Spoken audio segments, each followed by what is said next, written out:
calling to Death Row Records. Death Row. Death Row. Death Row. Death Row. Death Row Records. Death Row Records. Death Row Records is going to be the record company of the 2000s. Put your hands together.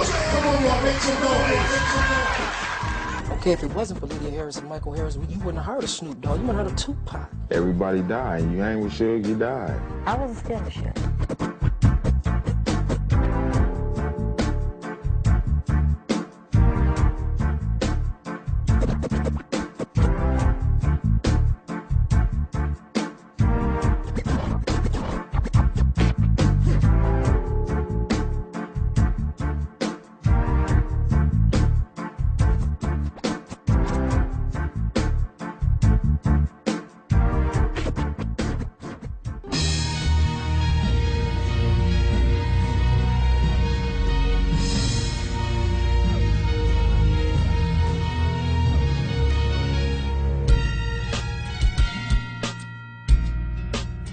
If Lydia Harris would have still been running Death Row Records would still be up and operational today. I mean, Lydia Harris was a record executive herself. I finally got to get with Lydia. It would not just be $1 million company, it would be $1 billion company.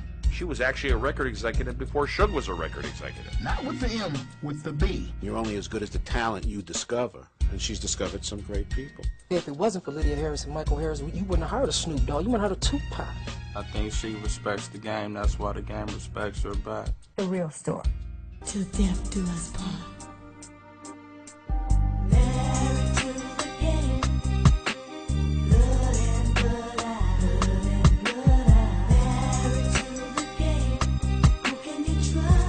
With a woman running a rap label, a gospel label, or whatever, it's only what you make it to be. You do have some men that they so competitive that women can't even get their fair break. Sometimes it's hard. They don't want to give a woman her credit for what she's done into helping building a foundation. Don't trust anybody. Don't just, okay, these people are here, they have my best interest. No, no one has your best interest. Everyone's looking out for themselves at the end of the day. In the game, people gonna do what you let them do.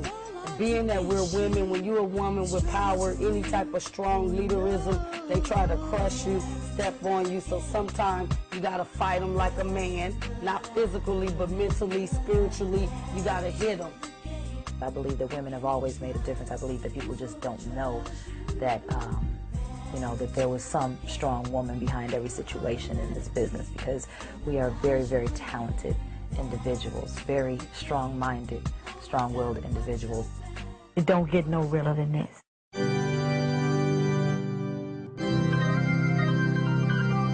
I'm representing H-Town. I was born and raised in Houston, Texas. Bennigan's is a place on Friday nights. If you want to see anybody, everybody would be there. That was a spot. Girl, I can't believe I'm moving into my own spot. Oh, how exciting. When are you moving? Tomorrow. What? I need to call some people and see if they're down to help us. Now, Liz, you know I got your back. I don't mean to be air hustling, but I can help y'all move. Here's my new place. Girl, ooh, you got it going on. You going to live in this big place by yourself? That's my girl. Now all you need is a good brother who has his shit together. When I went to Bennigan's, I met Kim, a.k.a. Choice. She was a rapper on Rap-A-Lot Records, and she would always be at Bennigan's, and she calls me on the phone. She said, remember the guy I was just talking about? She said, he's in town. She said, I know you're tired. She said, but you gotta meet us at the club. I walks into the club. The first person I see is Michael, but I didn't know this is the guy she wanted to introduce me to, so I walked down the steps, and I got this attitude, right? And he said, hey, what's your name? I said, Lydia. And I kept on walking with attitude, right? All the girls was hanging out, and Kim was sitting over there. About 1:30, I said, where's the guy you want to introduce me to? I said, I came way over here. And she said, I'm going to go get him. So he walks up. And I told her, I said, that's the same guy who approached me when I walked in the club. He pulled out, I think, $100 bill, and he said, hey, buy your girlfriend's a drink. And I told her, I said, I don't drink. And she told me, she said, just get a 7-Up. She said, we know you don't drink, just get a 7-Up. So she bought all the people at the bar a drink. So I told him, I said, ain't you gonna give him his change back? And he said, oh, I don't want to keep the change. So I'm like saying to myself, this is probably the last $100 bill this nigga got. I'm saying it to myself. So he walks back over to wherever he was in the club. So I tell Kim, I said, he's cool, And she said, he want to take us out to breakfast. I said, breakfast? I said, I got to go to work in the morning. So he walks out. They pull his car up, and he in this black SEC with the convertible top, right? And she said, you gonna go with us? I said, yeah, right? I said, this is my dream car. I know he ain't taking her home tonight.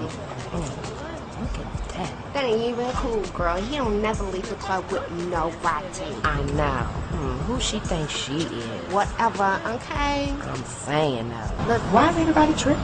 Oh, them girls just crying. See, Harry O, them never take nobody home from the club. You dig?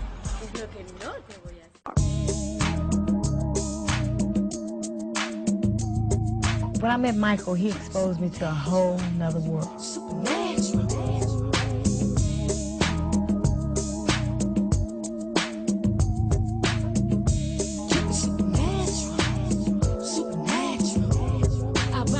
Off of fat beats, G.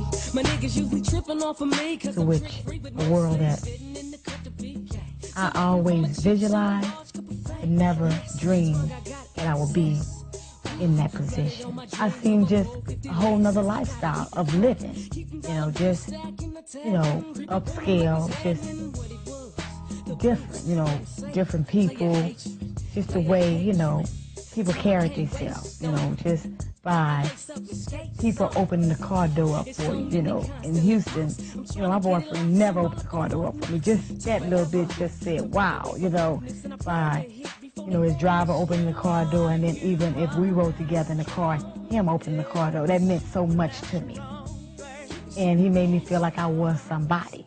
Michael made me feel that I was special, real special. He was that guy. It didn't take me to where I forgot where I came from. But it was something that I felt that me being the type of woman I am and the type of young girl I was, that I needed to be exposed to, where I didn't take it and lose focus on what I wanted to do in life. Michael asked me, he said, if I give you $100,000, would you have my baby? He said, I want a son. I said, no. I said, I can't have no baby for no money. I said, I want to raise my child with the father. I said, I have to be married. He said, you wouldn't have my baby for $100,000? He said, because you would be the perfect one I would want to have my baby for. I said, well, I can't do it. I said, maybe you got to give somebody else $100,000. And he was serious.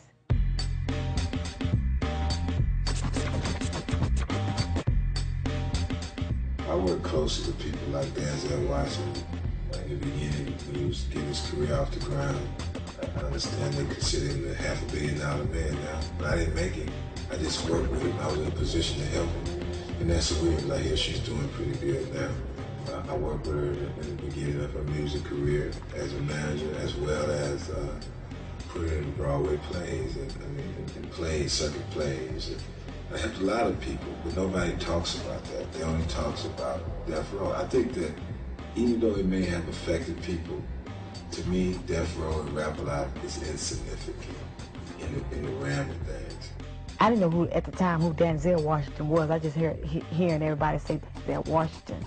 Now I know who he is, but I went to the play that he produced, and everybody was like, Michael Harris, produced the play on Broadway. It went to Broadway within 2 weeks or 3 weeks, and it was a big thing for a black man to get a play on Broadway. And he shut it down because of the publicity, and I guess he really thought that he was going to be able to come home and he was going to be able to open up the play again, but eventually he didn't. I never asked because the way he carried himself, I never asked what he did. I just knew he had limousine service, so I'm like looking at he got a business and this is what it is. I didn't try to dwell in looking at what he did, and I always been like, I never try to judge people for what they, do or what they doing. I just looked at him for how he represented himself. This is Michael Harris, a man drug agents describe as a major cocaine trafficker. At the young age of 26, he had already made millions of dollars. These are his roots, the streets of South Central Los Angeles. East side of Los Angeles, they call it the low bottom. We grew up hustling because we had to, not because we wanted to. We had to support our families. We had to support ourselves. We didn't do it just for the glamoration of it. And I think that's what I mean when I say people need to understand the difference between reality and bullshit. This is something that we did not choose. This is something that was available to us. I'm not saying I did the right things. I'm not saying that everything I did was wrong. All I'm saying is I'm just one person who believes that power never sleeps. When I started going to court and through people talking, I just sat back and observed. And then when I sat there in the trial, that's when I really saw, who Michael Harris, Harry O was. But I didn't dwell on who Harry O was. I just dwelled on the man that I met. I didn't look at him for what everybody else said that he was about, what he did. I looked at the person that I met. And that's how, that's what made me make my judgment and say, okay, I'll marry him.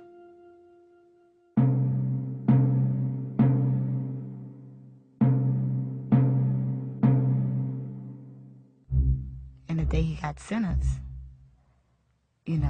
he told me, hey, don't worry about anything. I'm going to get back on appeal. You going to be here for me? I said, of course. I said, it's do or die. He said, oh, wow. He laughed, and he said, well, you knew the job was dangerous when you took it. I didn't know it was that dangerous. I said, but I'm here for you. I went to visit him every weekend for like about 13, 14 years. And, the weekends I didn't go, if I was sick, but I never really got sick, when I had the baby or if I was at home visiting my family. But any other time, I was there, because I met somebody in Oakland where we would rent a car in Oakland. We would drive the rest of the way. Then we would go shower at a hotel and then be there for that Saturday morning. And then it got so bad, so I got an apartment up there in Pelican Bay where I paid for an apartment where we, like the people I would choose, we would pay it was like we 4 girls, 4 ladies, where they didn't have to pay for a hotel. I let them come stay in the apartment, and when we get out from visiting, we just made it like it was a vacation. We would go buy food, we would cook, and the next Sunday, that Sunday we would go visit, then we'd pack up our bags, go. We made it like a vacation. We made something out of it. We didn't make it as depressing as it really was. So like I said, I made his world my world. I never complained. I never complained how what they take you through to go visit, what you got to wear. I just had a whole separate wardrobe for the prison. I had a whole separate wardrobe for my meetings. And that's how I lived. And I looked forward to going visit every weekend. It didn't stress me out. I couldn't wait till the weekend come to go down there to visit. I had a baby by him, but we were married. We got married, and I had my baby inside of Lancaster State Prison. Well, I got pregnant inside of Lancaster State Prison, and that's how I got pregnant. That's how I was able to have a kid by Michael. That the doctors always said that I couldn't have a kid, and it was like shocking when I got pregnant at the prison, because right after that they stopped all the family visiting for lifers to have conjugal visits in the prison. So I feel that God gave me, my child is an angel. I feel that was something, she's special. And I feel that that's what God gave me to keep me going. Because after that, nobody else could even have conjugal visits inside the prison. And they stopped it.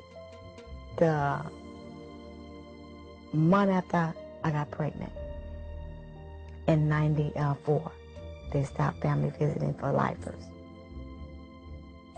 And when I told him I was, you know, he kept telling me he was feeling sick and he was throwing up, and I kept saying, I said, I'm not pregnant. I said, 'cause you remember the doctor said, I can't get pregnant. He said, Lyd, I'm telling you, I feel funny. So I went to the doctor.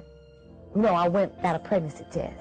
And the pregnancy test said I was pregnant. I kept that little bottle right on the side of my bed, you know, because it was a weekend. And that little pink line never had no circle in it. So it was like, I was like, wow. So I went to the doctor, and I was like 3 weeks pregnant. And the doctor told me to come back every week because they wanted to watch it to make sure, you know, it wouldn't go in my tubes because I had endometriosis. They said I couldn't have kids. And I went from on, and, you know, the doctors made sure that they kept me under wraps, and, you know, I had a healthy baby. The marriage that I have right now, I don't have a normal marriage because I don't even know what it really feels like to get up and cook. You know, to get up and fix breakfast, or even, you know, to even just get up to just say, hey. You know, we wake up to each other every morning. I don't even know what it feels like to even do that. So I'm married just by, you know, the paperwork and, you know, just not physically. I'm married just through the words and committing to what marriage is, but not to say we together or we do things together, we have a vacation together, you know, we're doing this with the kid, you know, it's like none of that. I don't even know how that feels. I don't know if I ever will know the feeling of it. I just don't know. My wife, Leah, is a very special person. She's the type of person that will do whatever it takes to make it happen. She has stood through the good and the sweet. She is realistic, calm. She's a Texas girl with a lot of heart who believed in me and believed in the dream that I could come home and that we could make a difference. I just think she should be given a chance to be dealt with based on her hard work and not be coupled into the death row situation. They trusted my judgment. So it wasn't like, oh, mama could get married. It was just, he asked me to marry him. I got all the paperwork that was asked from the courts, and the judge married us. You know, the judge who sentenced us married us in a jail cell. In the name of God, I, Lydia, take you, Michael, to be my husband. To have and to hold from this day forward. To have and to hold, and from this day forward. For better or worse, for richer or poorer.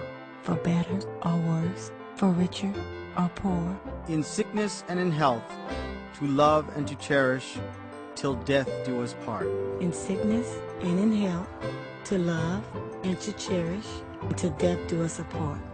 You may now place the ring on her finger.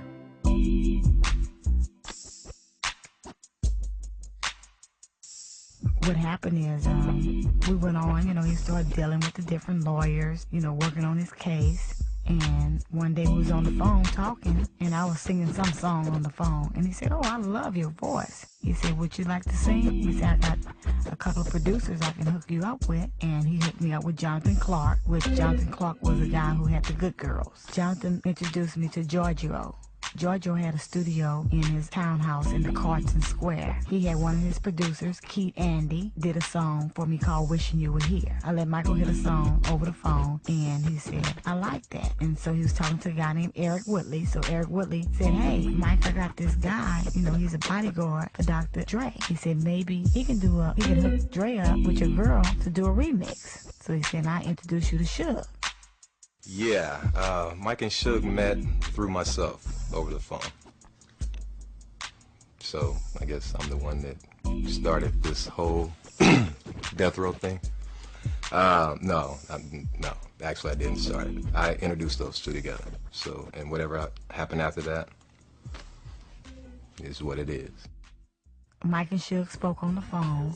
I know the next day I met Suge up at Solar Studios, and he asked me, he said, how much money do your husband have? I said, well, I'm not here to tell you how much money he has. I said, if he asked Dr. Dre to do a track for us, evidently he got something. I'm just trying to give y'all a good price, you know, because I got a lot of respect for your husband. So Suge introduced me to Dre. He introduced me to Wokey Stewart. He introduced me to Glove, Pro Broken Lonely, and he said, hey, these are some guys I got on board, and let Dre hear your song.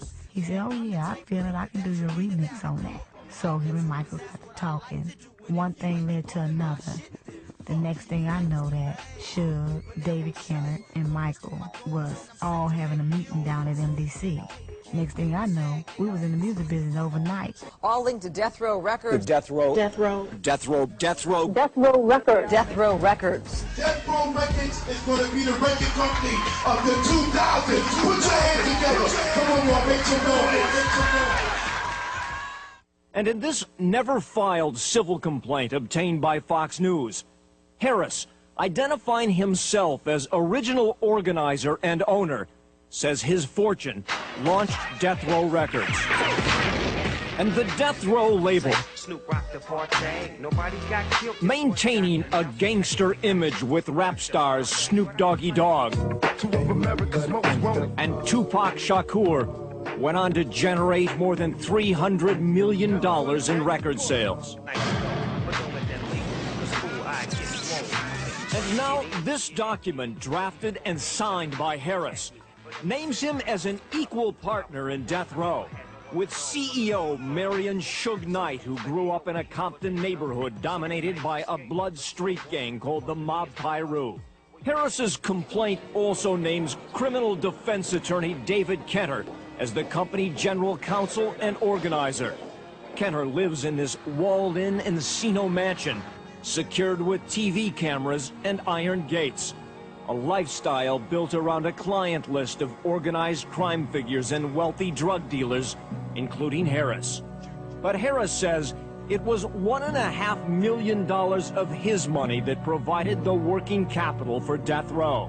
What is the entity Godfather Productions? Are you familiar with that company? No. You familiar with Godfather Music? I don't recall.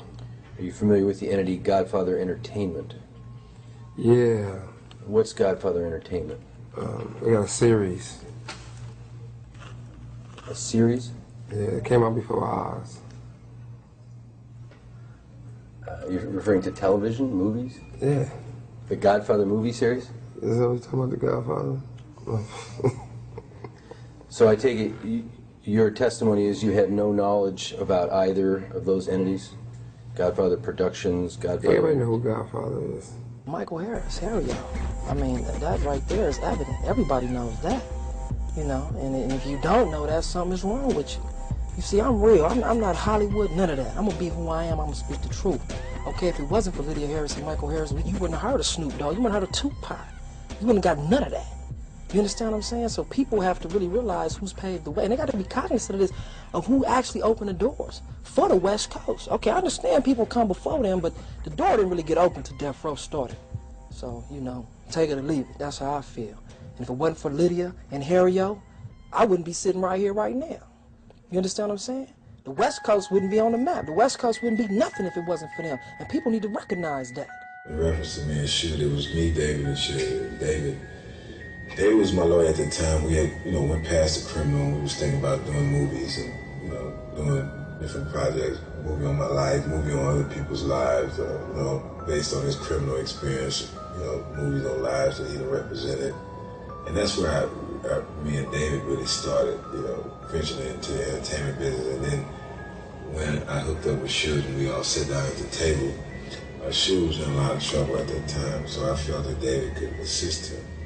I feel that, and I felt that Suge could assist us because he had obtained Dr. Dre's initially and Pro Broken Lonely and a guy named DOC.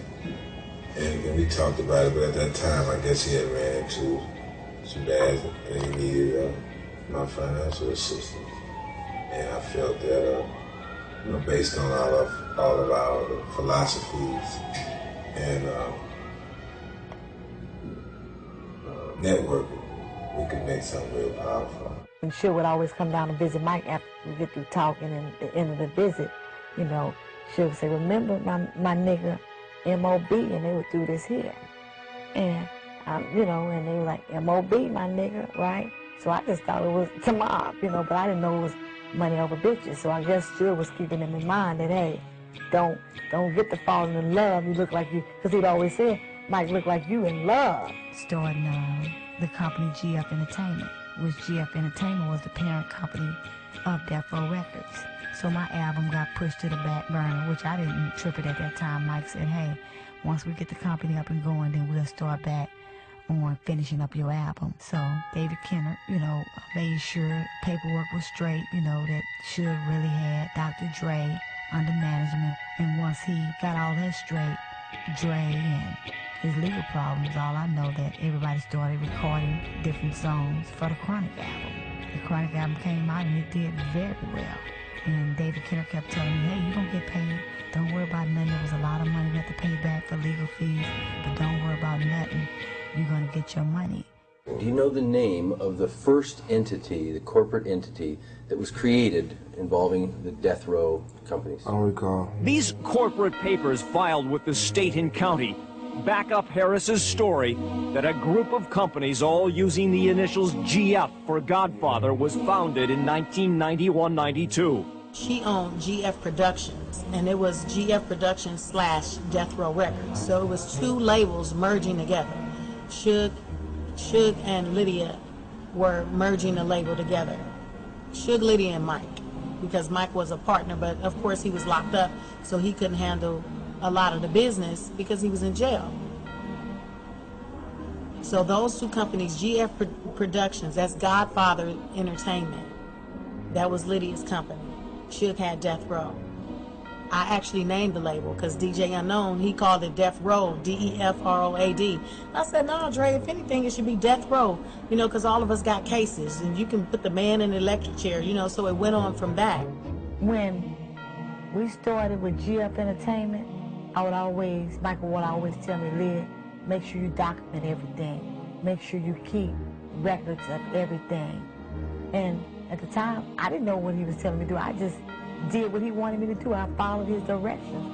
I did everything he wanted me to do. I kept paperwork. The paperwork I didn't keep is the one that David Kennard had for the company that he told me he had in a safe. I would always ask him about it. He'd tell me, Lyd, don't worry about that. I got that paperwork in a safe. I said, okay, so I never tripped it. But when he went to visit Michael at MDC, he had all the paperwork. So Michael didn't trip it. He had that paperwork showing our ownership and everything, so we felt comfortable with it. And he said, hey, I'm taking it and putting it in a safe. And at the time, I didn't know how important the paperwork was. He never gave me a copy of it, but he had it. And now it's destroyed. I think that it was Lydia and Mike's dream. Mike wanted to be in the music industry, and Lydia wanted to be an artist. So it was a partnership thing. They were partners, you know, and she knew that assisting him in helping build his company would also assist her in her career, because her goal was to be a singer, you know, and she took on the role of running the company to do the position for Mike and also open a few doors for herself, you know, and that's how it should be, especially if she's his arms and legs, you know, when he couldn't be.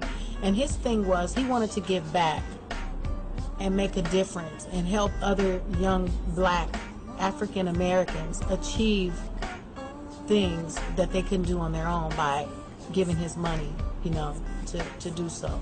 And also to make himself feel better about some of the choices that he made in his life. He wasn't happy he was in jail, but he didn't want that to stop and say, okay, I'm here now, there's nothing else for me to do. So I'll just take the money that I have and help other people. And that was Mike's whole thing, you know, from the get-go. Because I talked to him several times on the phone, and, you know, I remember when he used to tell Suge, don't get on no camera, man. Just lay back in the scenes, you know, and let it happen. And, you know, he's a very smart man. He's very intelligent. I talked to him numerous of times, and he always tell me, don't give up, Jarrell. You're going to get what's rightfully yours. You know, you have a great voice. Just stick with it no matter what. You just recently bought a studio. Tell me what, you got like 48 tracks and stuff now? 56 tracks. Where did you come from to get 56 tracks? What did you do to get where you are now, man? Work hard work. I started on a 4-track in a garage in Compton, and just build it up from there. That's about it, you know. I just worked real hard to get where I am now. When Death Row first came into the industry, I mean, Dr. Dre was a genius already. You know what I mean? And people were starting to recognize him as the best producer ever. They set a standard because radio wasn't really playing too much gangster rap. You know what I mean? Radio was shying away from the things that were said in gangster rap songs. So, you know, they made it cool to play gangster rap. I met Snoop back in '91. Around the same time, they was just getting the Death Row thing started. You know, I was part of the group, the Convicts. We went out there. You know, we was in the process of signing with Death Row at the time. That's when I met Snoop, Warren G, Dr. Dre, DOC, cats like that. I was aware of Mike Carlin. I talked to him a few times. He was a pretty cool dude. I never had a chance to meet him personally. But, you know, that wasn't my business. You know what I'm saying? My business was to make records. Dr. Dre asked me to hook him up. You know, I talked to the cat on the phone, you know, had a good conversation with him, wish him luck. You know, and I kept pushing my push. Death Row is capable of totally annihilating any other label. Well, GF Entertainment is a multimedia company. We have Death Row Records, we have a movie production unit. We're mainly for the people.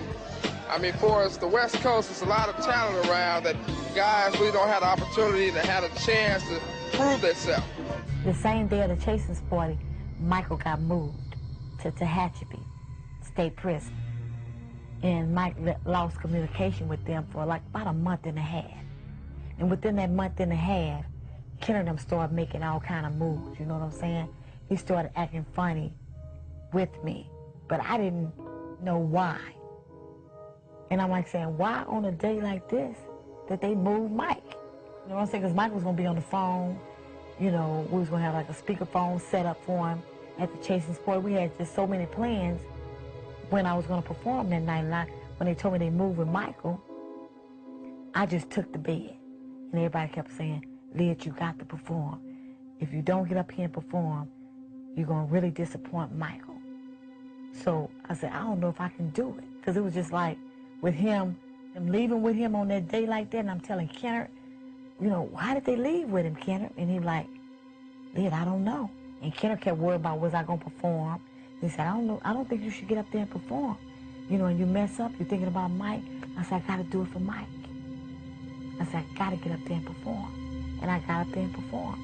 And that's when David gave the toast to the man who made it happen, Harry O.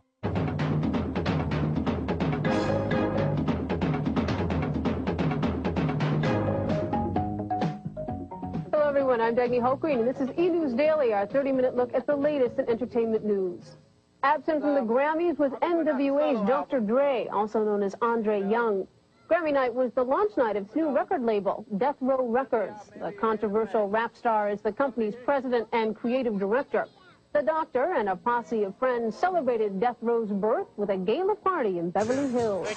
The label started with Dr. Dre, who was going to do his own thing, and with a lot of help from Suge Knight and Harry O and a number of people, and we got it all together. David, it was more him and Michael on a business level. You know, David was, I would just make the phone calls for Michael and do what I needed to do for David. It was like, we was close, but it was like, it was a different kind of close. After they began to shop the Chronic album very heavy and got David Kenner and Lydia Harris involved, the business side of it never was visible to me.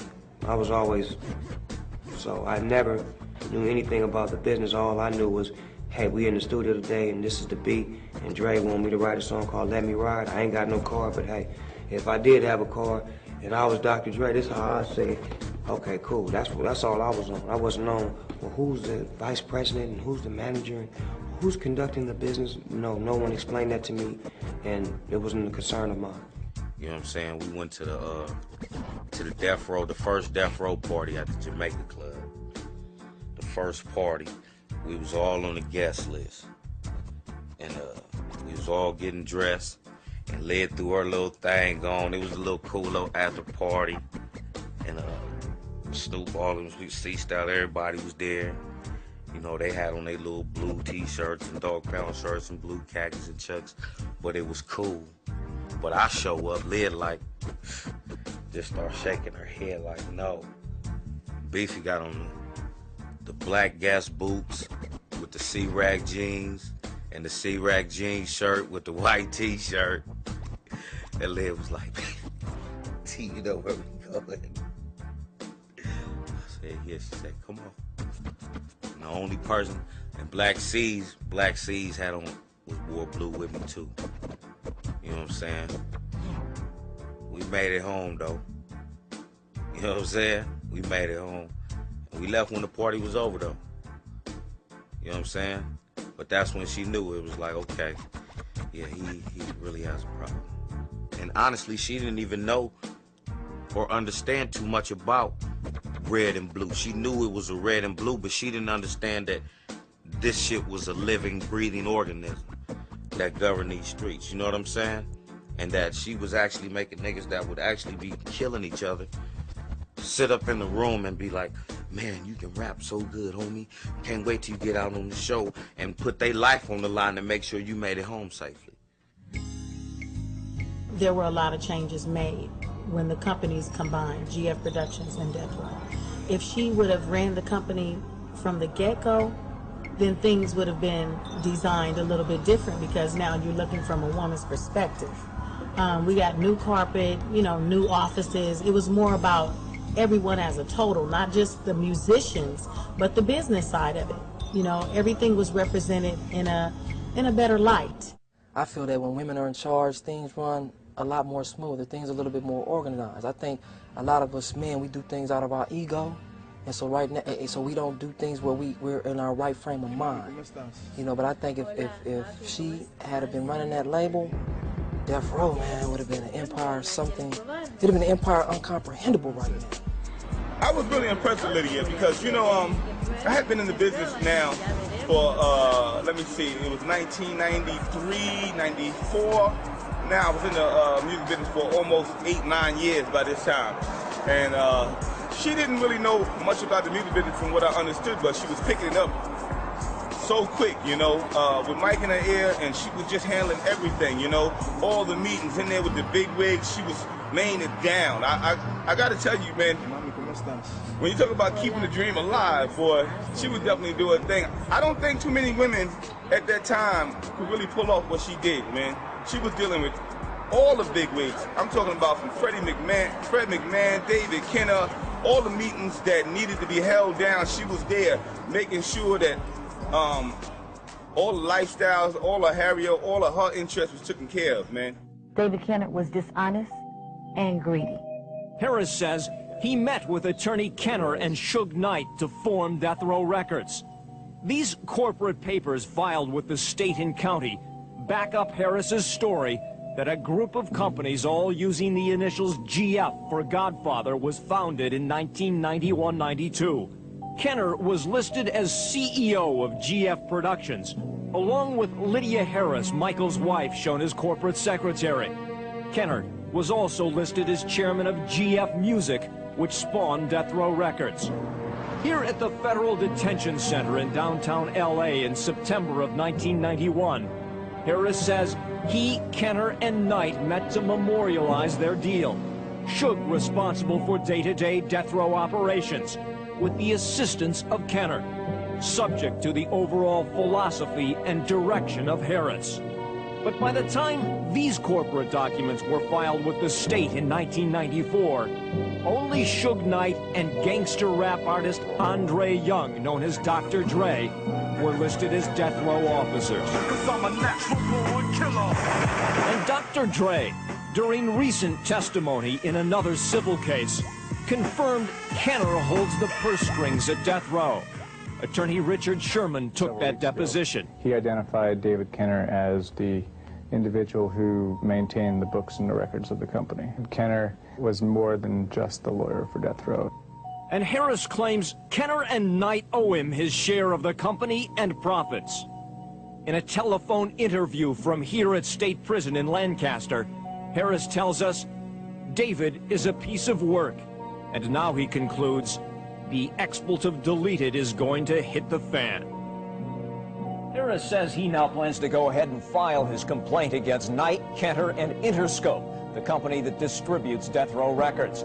David Kenner has never responded to repeated requests by Fox News for comment by him or his client, Suge Knight, who is in jail awaiting sentencing for a probation violation. I know David Kenner almost 30 years.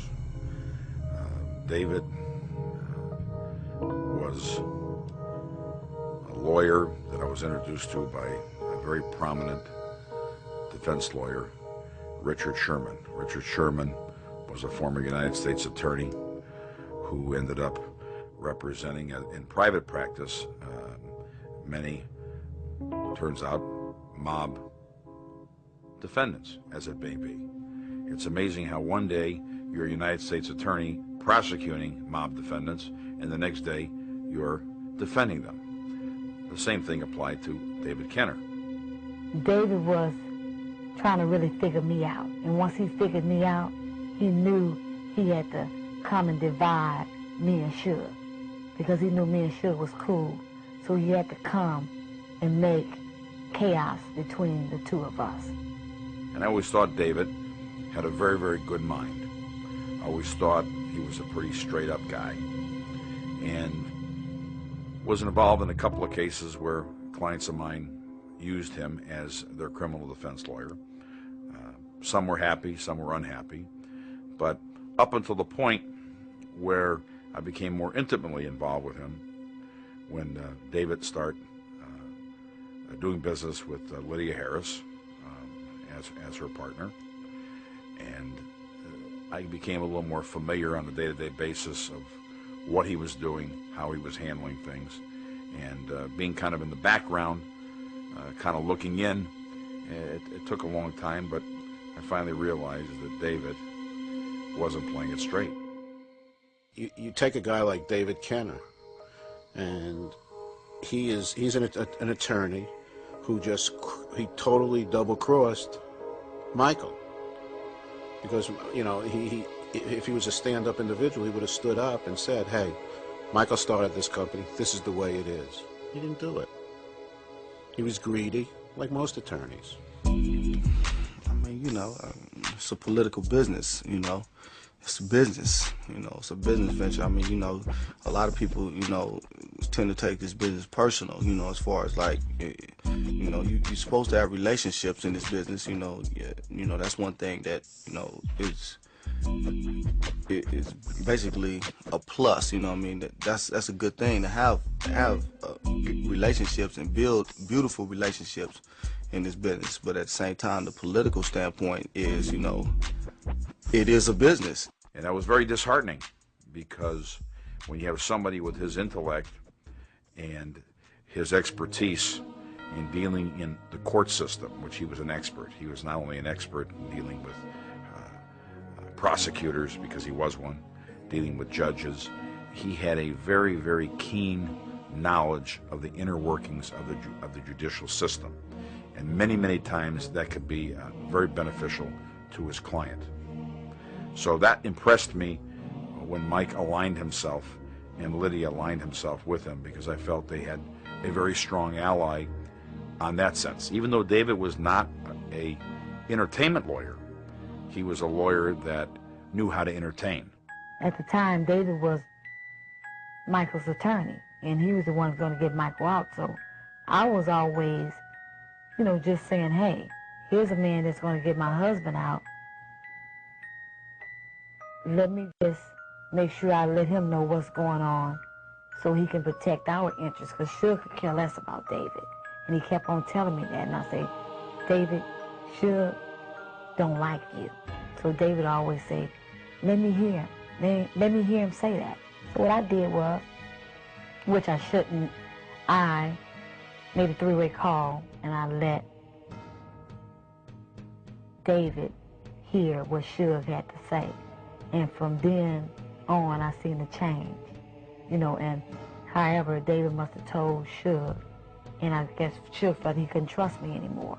Because Suge was really looking for somebody he could trust. And when he feels he can't trust you, he's not going to deal with you. So David made sure he put that in Suge's head, and Suge couldn't deny it because he knew what he said on the phone. So that was the way I think David entered into Suge's life, opposed to with the cases and making sure he kept him out of jail. And he really just forgot about Michael. But he would go down there to visit Michael, David, and he would always tell him he's sick. You know, he would cry down there, and that was a way to diffuse Michael from really going into the business. He would diffuse him by crying. You know, when he would come down there, it was like he had his act already together. And with the type of person Michael is, he just, he had emotions. Because here's a man said he's going to get you out. He knew David is real powerful, and he know what David can do. So all he could do was believe him. But I never believed him. And it was just like me saying, Mike, how could you trust this man?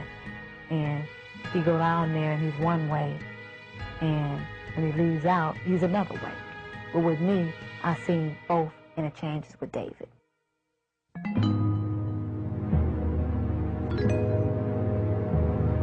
I don't know Suge Knight personally, but I did have the pleasure of meeting Suge a couple of months ago, up close and personal. It was quite a unique experience. I was talking to Lydia on the phone, my cell phone. I was sitting in front of a Jamba Juice, which is a local health juice bar on Ventura Boulevard in the Valley, sitting in my car, talking to Lydia. She's in Houston, taking care of some business there. And I says, Lydia, you're not going to believe it. A guy just pulled up in an S600 Mercedes, and two guys got out. One was Suge, and one was his bodyguard. So Lydia says, well, why don't you go and say hello? Me, in my own inimitable way, I got out of my car with my cell phone in hand, walked into Jamba Juice.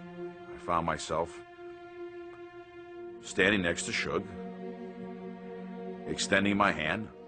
Suge, Mark Friedman, how are you? Hey, Mark, how are you? A big bear hug he gave me like he knew me. But he didn't. But I guess I didn't look too alarming because I had a suit and tie on and I didn't have a pistol in my hand, so I guess he felt pretty much at ease. This white boy ain't going to do nothing to me. First thing I say to him is, Suge, I says, listen, I said I wasn't going to waste no time. I says, my friend Michael Harris, I talked to on Sunday from his prison cell, and he wanted to holler at you. Oh, I don't want to talk to Mike. I don't want to talk to Mike. Mike's a rat. I said, Mike's a rat. I said, what do you mean Mike's a rat? I told you he was a rat. He says, well, David Kenner told me he was a rat. I says, David Kenner? I said, David Kenner's a fucking liar. And when I said that, this big giant of a man kind of like backed up for a minute. All of a sudden, his bodyguard comes between the two of us. He says, hey, man, we're just in here getting a Jamba Juice. I said, man, I'm just in here getting a Jamba Juice. I says, here's my business card. I says, I'm in the mediation arbitration business. I says, Suge, maybe somehow you and Mike, peace can be made, because Mike got no problem with you, but you're going out there talking a lot of shit about stuff that you don't even know, calling him a rat. Based on what? Somebody telling you? David Kenner, your lawyer? I mean, Suge, you must have forgot. Mike introduced you to David. He was Mike's lawyer, not your lawyer. So isn't that kind of strange? If David was his lawyer and he was a rat, don't you think you'd have known about it way back when? Kind of strange. So whoever's feeding you this information, my friend, you are misinformed. And you shouldn't be putting that in the street like that. So he kind of backs up for a minute, kind of walks to the door, turns around, he looks at my business card. He's, Friedman, I'll call you. And he left into the afternoon. So that was my up close with Suge Knight. Was Lydia Harris or Michael Harris ever an officer of any company related to Death Row Records? No. Michael and Lydia Harris had nothing to do with those papers being serviced to the media. Those were not their intentions. Their intentions were to handle things in a very professional and legal manner concerning their situation with Death Row. Mike Klein, and I reiterate this, Mike Klein is the person that serviced that stuff to the media. Suge don't even know how it all started. And if he know if that's where it came from, he would go back and re-question himself about all what he have said, because you gotta understand something. This was, Death Row was his baby too, so he feel like, hey, he know what really happened. Killer knows what really happened. So he like feeling in his own mind, if they trying to destroy me, I'm gonna destroy them. So what he do? He get out there and he defames me. What else was he gonna do? He like looking at, hey, if her and her husband doing this to me, I can give a fuck about them. Why wouldn't a person feel that way if somebody trying to destroy them, opposed to, we wasn't the ones to do that to him. It was the other people on the outside who was looking in and wanted a way to fuck Jimmy Iovine. I've heard that Harry O put money up to start Death Row back in the day, you know what I mean? So it's never been a question of me asking Suge, like, hey, the dude put money up for you? Because it was none of my business, actually, you know what I mean? So I really didn't give a fuck about it.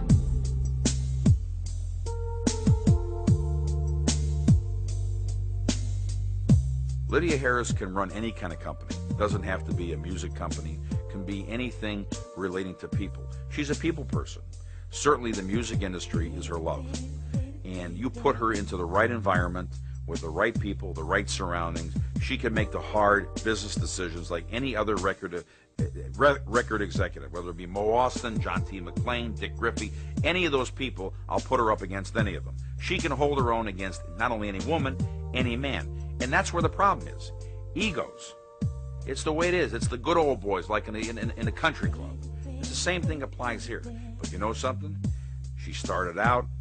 She's still standing. Her word is out there. And one thing about Lydia, if she tells you she's going to do something, she does it. If she can't do something, also, what makes her, where a lot of men can't say, if they can't do it, they won't tell you they can't do it. If she can't do it, she says, you know something? I can't do it. And this is why I can't do it. Based on that, that's what you call balls. She's a female, but she got balls. Before I met Lydia, I had worked with some artists that she's worked with way before I did, and they were very, very talented. I mean, they were introduced to me by other people, but the basis of their music ability had to come from Lydia. I mean, she discovered it and brought along Battle Cat. What is he, the hottest producer today in town? You know, you have to have that vision early on to say, well, hey, this person's going to be something 5 years from now. And that's a lot of people don't have it. Very few people have it. Everyone got along with Lydia. And Lydia was the kind of person where if you had a problem, she'd help you with it. She wasn't just, you know, a dispassionate CEO. She helped people, you know, if they needed a place to live, she helped them organize apartments. She acted more like a manager than a CEO. She was, that's why I love her and respect her. She would take care of her artists. Lydia was very much in the day-to-day running of the business. You know, she had to be there, you know. Even though we were able to make decisions on our own as executives, it's very important that we keep her notified of everything that went on. A lot of times she wasn't there. She may have been in Houston handling business. She may have been in New York handling business. But we talked to her on a daily basis. She was very informed of everything that went on with her company. As far as Lydia, she was the balance there. She was the stabilizing influence. And I saw that, like we talk about people who had an impact, even though she was kind of behind the scenes at Death Row. You have to look at this woman. She had her own production deals at Interscope herself. She had her own production deals at Maverick Records. I mean, Lydia Harris was a record executive herself. She was actually a record executive before Suge was a record executive. Suge, you know, he went with the Interscope, because I didn't even know nothing about Interscope till Michael heard it, you know, seen it in the newspaper, and then they came down to visit Michael. And whatever story they told Michael, I guess it was a good enough story for Mike to, you know, just let it go on, because at the time, I said, okay, since they don't want me, you know, in the business as a woman, I opened up my own company, Lifestyle Records.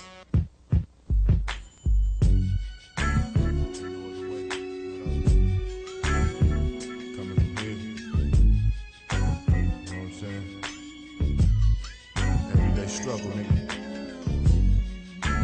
Life's hard.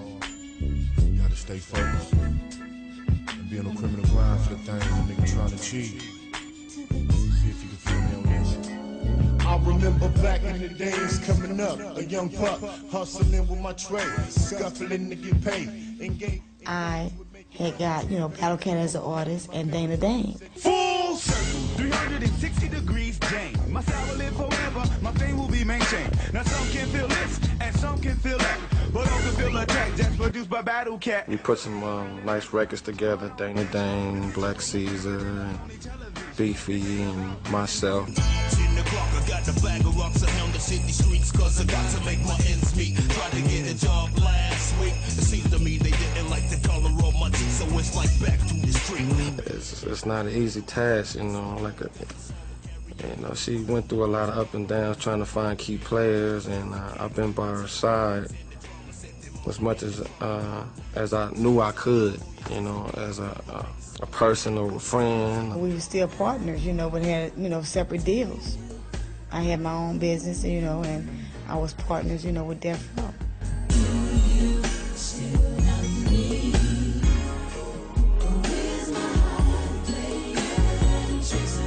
The world needs to see new faces, new talent, you know, new sound, and that's what Mike and Lydia was all about.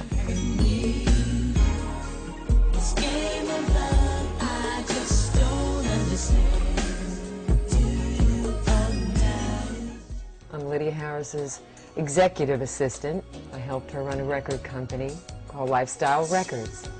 We had a record company, I think, that had the best talent in town. And there wasn't a lot of that gangster rap. It was really, what I would say, very tuned in poetry. I saw them as troubadours of the news of the common man of the day. 94, 93, 94, Lifestyle was getting up there, you know, and I got pregnant in 94. And that's when I got a phone call, like about, I was 8 months pregnant, and they told me they was going to have to drop the label because of Madonna didn't want any gangster rap. But Lifestyle didn't do gangster rap. Man, just the same thing that happened. Just things just started falling apart because loyalty played its part on it. And when it came down to the dollar, loyalty faded. You know what I'm saying? A lot of people lost loyalty because they never had it. It was bought, and when you buy something, it gotta stay paid. You know what I'm saying? And that's how you just bring turmoil and chaos amongst a whole bunch of individuals that feel like they deserve and they need, but in actuality, you're not worried about the common things that everyday man struggle to keep. You know what I'm saying? We wasn't tripping about no cars. We wasn't tripping about no place to lay our head. You know what I'm saying? It was all blowing up. Both of the companies was blowing up, and like I said again, the separation and different people getting in the middle of the situation didn't have nothing to do with it, just got in there at the right time, at the right place at the right time. When everybody start hating each other, what you get when you get a gang of dynamite in one room with one match. Suge lit it. But you got a gang of dynamite. Everybody start blowing up. Pop, pop, pop. And that's what happened. Yeah, me and Suge was cool. You know, it wasn't like we fought. You know what I'm saying? We had words, you know, when, after I had my baby in 95, you know, I called Jimmy Iovine and I told him, hey, you know, I'm Lydia Harris. And he asked me, what was I calling him for? I said, I just want to let you know that I'm a partner with Suge Knight and Death Row Records. And he said, oh, I checked the corporations and we did it, you know, as a second corporation. I said, well, I just want to let you know that we are partners. And he said, well, still I want to know why you calling me. I said, because you is a distributor of Death Row Records. That's why I'm calling you, and I think you need to know. So right after that, I got a phone call from Suge. And I don't know if they was on three-way call, and Suge said, what's up, Lyd? And we had words. And I think Suge got upset, and he called David Kenner's office, and him and Mike got on the phone, and he just said, man, your girl, you know, she talks real bad, you know, and you need to check her from talking to me this way. And then, you know, Michael called me and asked me what did I say to Suge. He just told me don't be talking to him like that. I said, well, you know, he don't need to be talking to me like that. I'm not going to bow down from him. I said, so, you know, y'all need to communicate. I would say after the Tupac situation and he was supposed to go down there with Tupac and for some reason he didn't, I was just like, oh my goodness, I was really, really scared. I mean, I was just reading the newspaper, watching the news, and that's all I know, but I was scared after that because there was so much stuff being said, and basically I was just thinking he could have been in the car with them. He would have, because Suge, Tupac, and Snoop. Everybody died. You hang with Suge, you died. I wasn't scared of Suge. I was out in the valley. I had a house in the valley off Alonzo, like maybe 4 or 5 blocks down from David Kennard. And I really didn't hang with nobody. And David Kennard and Suge, they knew I lived there. And one morning, I got up and I had to go to the beauty shop and I forgot something. I always would transfer my phone. And I got a phone call, but it was a hang-up call. And when I answered the phone, it sounded like I was asleep. But I got on the freeway and I forgot something, and I went back to my house. And when I walked in the door, I looked on the left-hand side, and the alarm box was off. And I walked down the step, and I seen everything ransacked. So I ran back out the house, and I called David. I said, David, somebody's in the house. And he said, Lyd, what are you talking about? I said, He said, ain't nobody in the house. I said, somebody's here. I said, the alarm box is open. I said, I went and I see drawers out on the floor. I said, somebody's in the house. So I goes to his house. We goes over there. I said, come on, let's go over there and call the police. He sat like about 45 minutes. And his wife, Linda, said, she got in the car with me and she got a gun. And David said, what are you doing, Linda? She said, let's go see what's going on. She said, somebody's in the house. So David gets in the car. We goes around to my house. We call the police. The police comes. He goes in the house. And he said, ma'am, you know, somebody was in your house. And, you know, once he checked everything out, we went in. And it wasn't no doors knocked down. It was like somebody came in with a key. And I went in the house and I seen everything was ramshacked. The shower door was all busted up, like if they was pissed that I wasn't in there because they thought that, you know, I was in there. They just really ramshacked the house. And I told David, I said, you need to call Michael. And Michael was in Tehachapi, and he would get the phone every 3 days. And David said, what am I going to say? I said, tell him what happened, right? And he hesitated to call, so you need to get a legal call. So when he called Michael, the first thing Michael said to him is that, I hope Suge ain't had nobody to break in my girl's house. And Kennard said, why would you say something like that, Michael? He said, I'm just, you know, just saying it. So Kennard got real nervous. So he said, Mike, we all partners. Why would you think something like that? Mike just said it's just strange that somebody would go and try to break into our house. He said, I'm just throwing it out there, you know, Kenner. So what Kenner said is, I said, I don't want to go back to the house. So Mike told Kenner, well, what you gonna do? David said, well, Lydia can come live with us. And I moved in with David now. And I'm thinking that was a way David wanted to show Mike we still all together. So that was to diffuse Michael, like to say, oh, I got his wife here at the house. So ain't none of that's happening. That's what I feel. And so I was over there, but while I was there, it wasn't like I was treated like I was family, you know, because it was like, I was treated like, hey, I'm just somebody from off the street just needing a place to stay. And when I would go down there to visit Michael, I would tell him, I said, you know, I need to find me another place. I said, because they got this dog.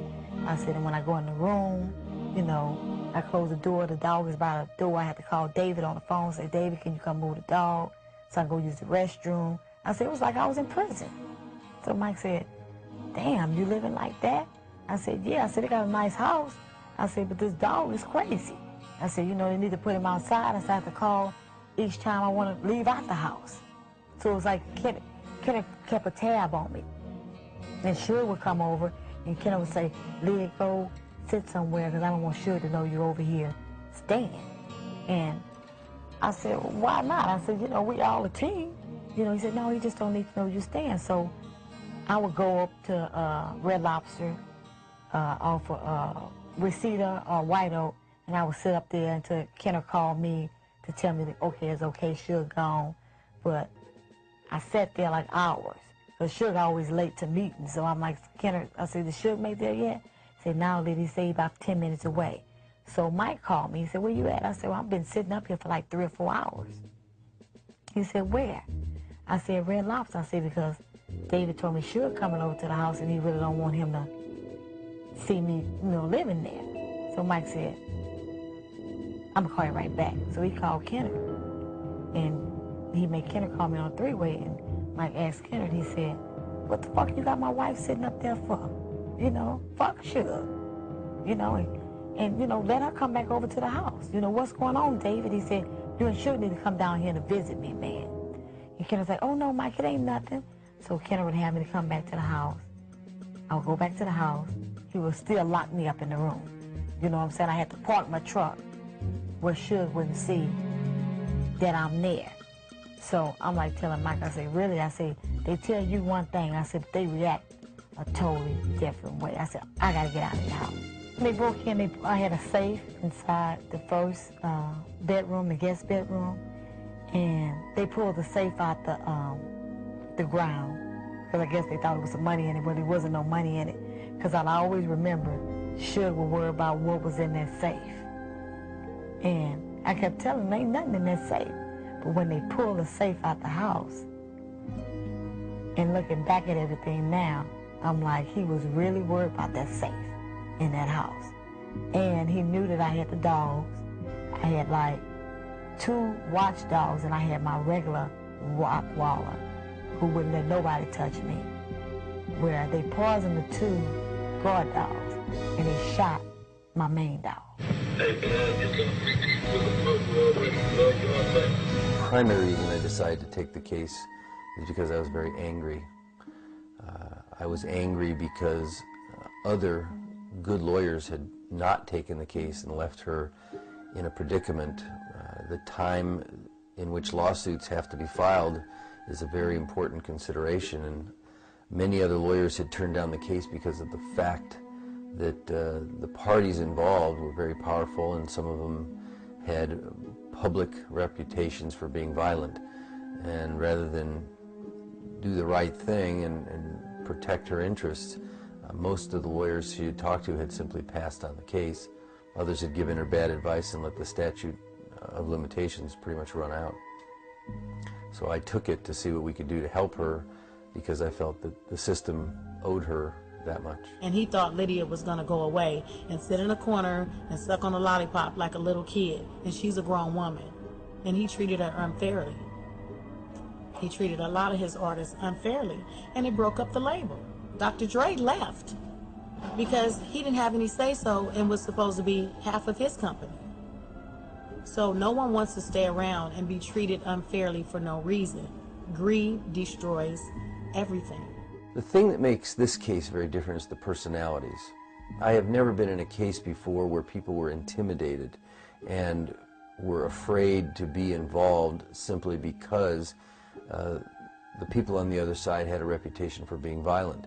And as I say, that's one of the reasons I took the case, because as much as I personally did not like the idea that I or my family might be in some jeopardy, I felt that being a lawyer is a responsibility.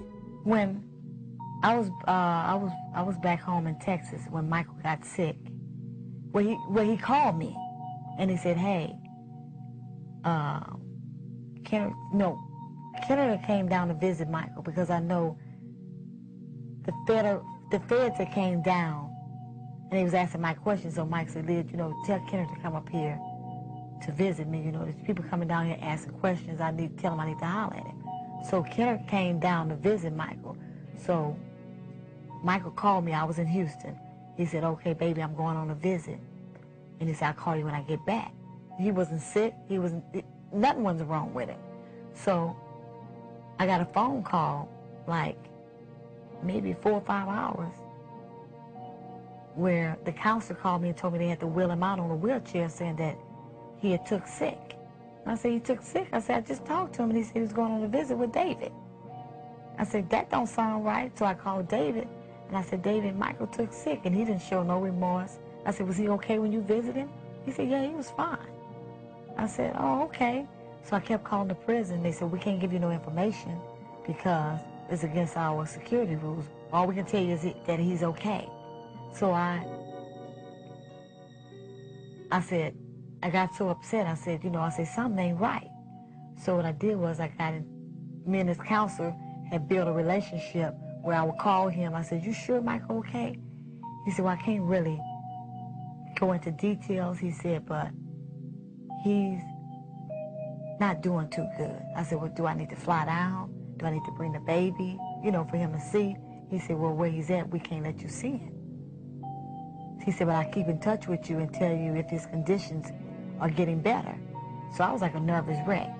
So the counselor called me, I think, on a Thursday. And he said, "I think you need to come down to visit Mike. They bring him back to our facility. And I think, it's a good thing if you come down to visit." And I said, "Is he dying?" He said, "It'd be best if you come see him, but don't bring the baby." So I got on the plane, and he made arrangements for me to go in to visit Michael. They wheeled him out in a wheelchair.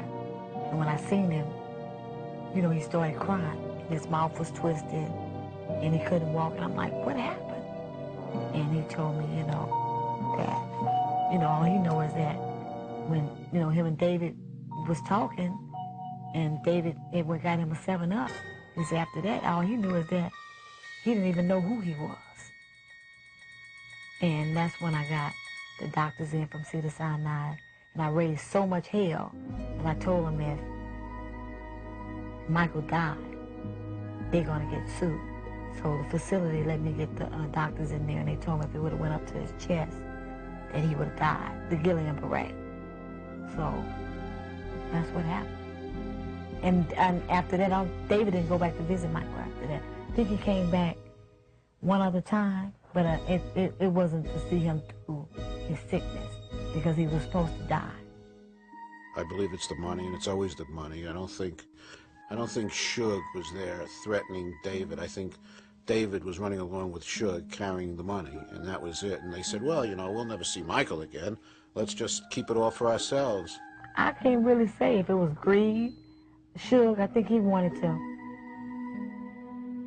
just keep his company rolling because that was his passion. Suge now has a distribution deal with Koch. Now, if you look at the food chain of record labels, Koch is really near the bottom. Where are all those people at Warner's and Universal, and they're all going to. So I think it's a different game today for Suge, and I think part of the problem is, and it goes back to years ago when I saw other record executives. If you don't pay the artists, they're gone. And when artists that you don't pay are successful, usually your career is over.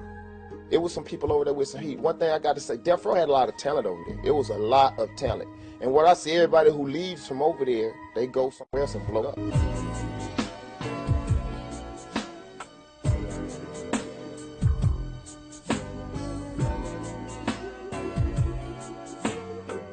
The Welcome to Death Row story, I didn't know at the time it was going to be a Welcome to Death Row. It was just a concept about what really happened, you know, Michael Harris' point of view and Lydia Harris' point of view. Until when I met Lee Savage, he came up with the name Welcome to Death Row. You know, we just wanted to get our story told in the right fashion, where we didn't defame anybody, where we just wanted to make sure that we investigated every piece and put everything out there to just tell what really happened. They didn't tell what really happened because they didn't want to tell what really happened. We'll say that whenever I told someone I was associated with the project, it was like taboo. A lot of people became uncomfortable with the subject of the Death Row story because it was such a controversial label, and the things associated with Death Row were very controversial. So some people kind of frayed away from trying to be involved with the actual story. But that's what made it more interesting, you know, and it got me to the point of getting in to interview Mike and getting the one-on-one story with Mike. A lot of this footage never really came out on Welcome to Death Row. So after getting Mike on camera, I decided to put together a trailer. Lydia had a great, vast amount of material that she didn't know that was very valuable, from the Chasen's party to just pictures of the people who were involved in the beginning of Death Row. You know, a lot of people that you wouldn't know that were behind the scenes, that were involved in Death Row Records. They had documents and accounts and everything. And we sat down at the studio and we looked through all this stuff, and I was like, this is a great story. So I decided to put together a trailer based on all the material that we had, all the raw material. The interview with Mike, the videos, Lydia's videos, and the love story, because this was a woman who was standing by her man, you know. This was a woman that was, in a way, like we say, she was married to the game. To see Lydia in that position and to try and help her, that was another calling. So we got everything all together. And I noticed at the time, there was a Tupac documentary that was put out. I can't think of the name now, but it did very, very well. So I had an interest to work with Xenon. And one of my mentors at the time was an executive at Showtime. His name was Jeff Silverman. And I was talking to him about the project. And I said I wanted to try and get this to, I was thinking about taking it to this company named Xenon. Jeff loved the trailer and said, I know Lee Savage, the president of Xenon. I wouldn't have never put all my energy and time in that piece and put my life on the line to know that he was going to manipulate the situation. From doing Welcome to Death Row, I hadn't received a dime up until this day. For over a decade, I have been involved in the music industry. I was a co-founder in the success of Death Row Records through my companies Lifestyle Records and New Image Entertainment. I have worked with a number of artists, writers, and producers in the hip-hop and rap music. I am also the co-executive producer of the recent released docudrama Welcome to Death Row. This morning, a lawsuit was filed on my behalf.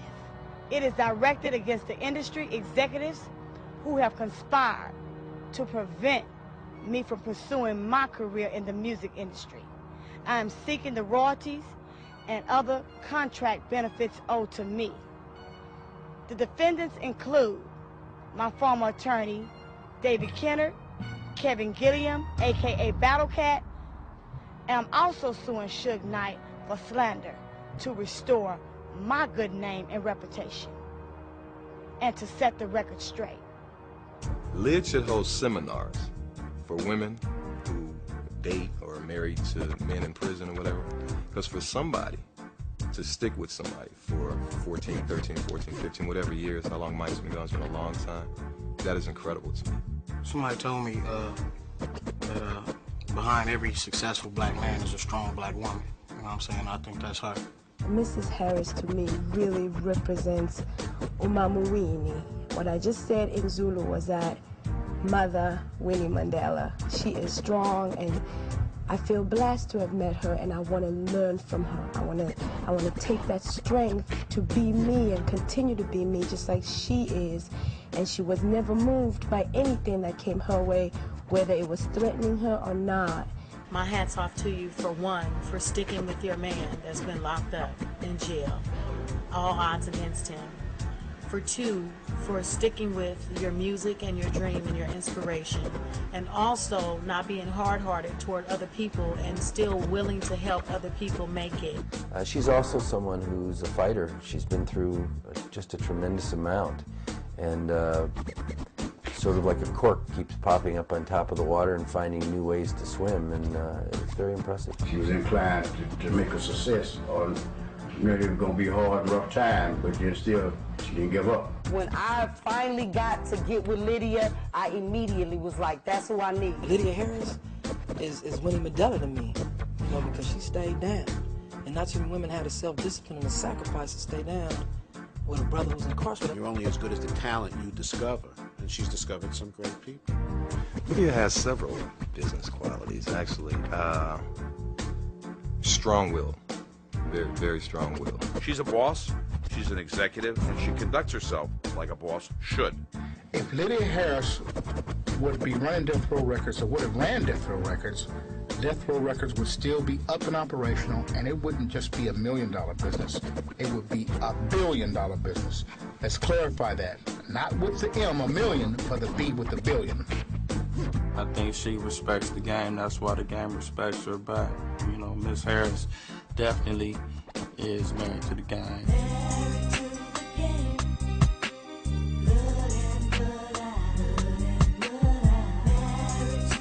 I always liked to cook.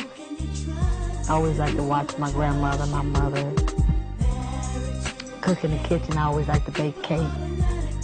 Every Christmas as a little girl, I would always get a new Easy Bake Oven every year. My main focus is to make sure I'm able to take care of my child. That's my main focus, to where she can have everything she needs in life, her education, and she'll be able to know what she wants in life, where she don't have to go through some of the things I've went through. She'll be able to pick and choose what she wants to do. Put it in God's hand. And if you know you're doing the right thing, He will fulfill for you. Because He will make a way out of no way. And I'm a believer of that. And that's why I'm sitting here right today, to tell my story. Once I start putting it in God's hand, things change for me. But I just know if I'm on the right path, God gonna make a way to where He make me and my child happy. We deserve it.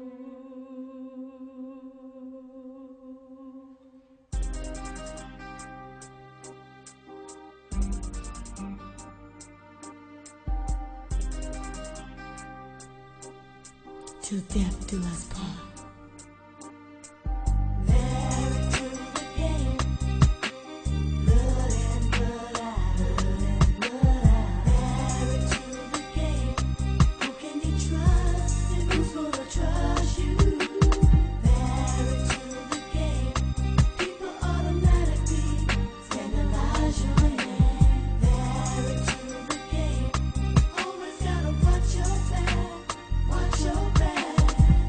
Life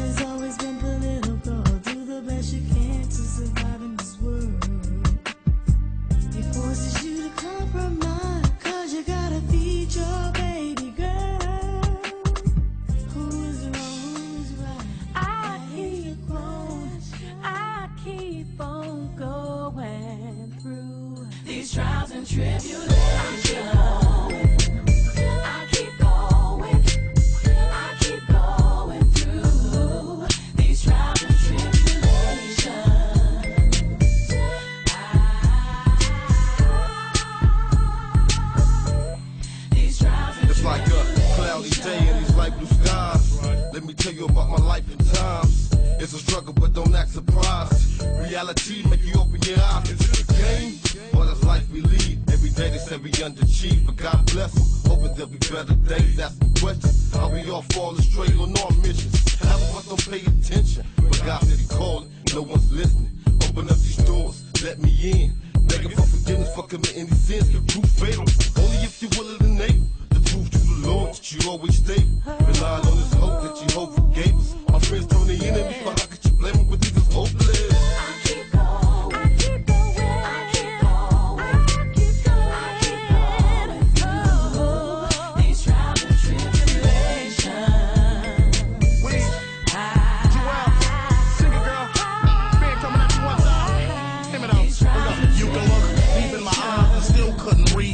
Life in the times on the streets ain't easy. I just wanna relax and stare, but I'm moving backwards, cracked in a rear. Reality has to appear non-fiction. I'm the reaction of friction. Didn't take heed to mom, didn't bother to listen. It says you can't stand it. Well, my life is a kitchen, so where the hell I'm supposed to go? I can't fly with the pigeons.